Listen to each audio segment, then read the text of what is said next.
Alright, Beverly, hello, and I'm doing your writing or evaluating your paper now, finally. I know it took a while, but it's been a crazy week trying to get all the videos, evaluations done, and just a lot of work. So, anyway, plus I graded the ones that were late last, so that's another reason why it's taking longer for yours. So, let's get right into this. Everything looks good up here as far as your formatting. So let's get right into your paper. Now, you don't need to have this and then start a new line here. Just move since here back up to here and just make it all one paragraph. You don't want to have those little bits and pieces like that.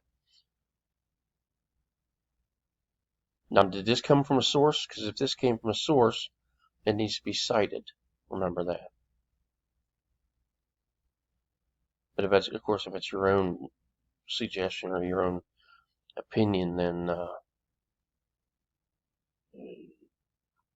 actually, if it's your own opinion, you may want to leave it out because you don't want to come across as though you are making an argument, which it almost could come across that way. Let me just read the rest of your introduction here.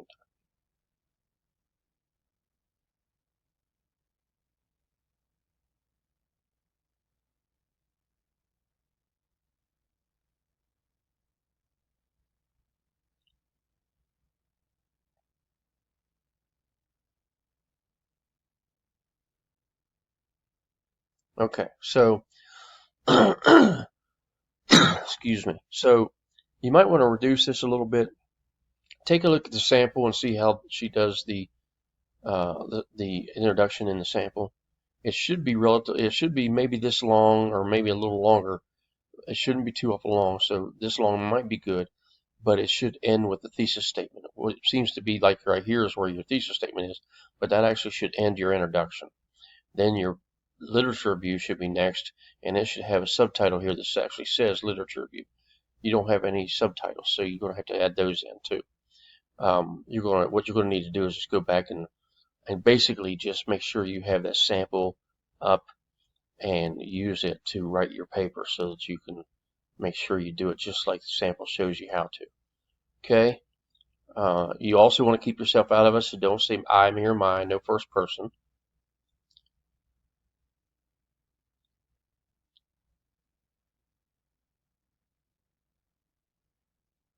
Okay, you're being a little too direct here. It's kind of like you're doing a paper where you're trying to tell me what you're doing as you're doing it, and you don't want to do that. Again, just you really need to follow the example. Take a look, let the example show you how to do all this paper, and let it flow.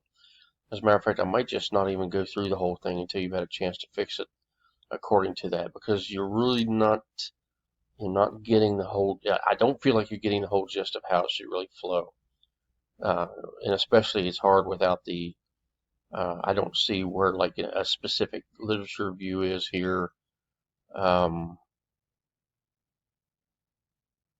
This is more of an hour, like just an essay or something. It's not really a, a report, at least not the way it's supposed to be according to our guidelines and stuff. So you want to go back to week 9 and bring up the guidelines and bring up the sample especially, and make sure that you're writing this the way they show you how to write it. You need to properly introduce the um, in this say here somewhere in the paragraph here that precedes it.